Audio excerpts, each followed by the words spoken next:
In front of me is Samsung Galaxy S9 and today I would like to show you how you can apply animated live wallpaper called Magic Fluid. Begin by opening Play Store and getting free app called Magic Fluid Slide Fluid Sim from Mad Scientist Developer. When your app is ready, open it and to mute the music, click at the bottom left corner. Then choose Consent. Click on this gear at the top left corner and manage all of those options however you want to. You can even select presets, tap on the chosen one and select Yes to apply it. Then manage all of those settings for your preset.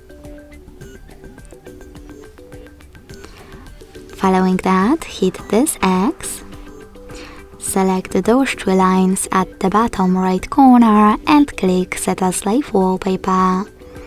Then choose Yes in the pop-up and hit Set Wallpaper at the bottom.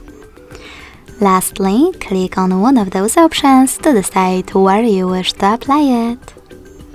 Then go back. As you can see, my wallpaper was successfully applied. Thanks so much for watching. If you enjoyed this video, don't forget to leave a like, comment and subscribe. Bye!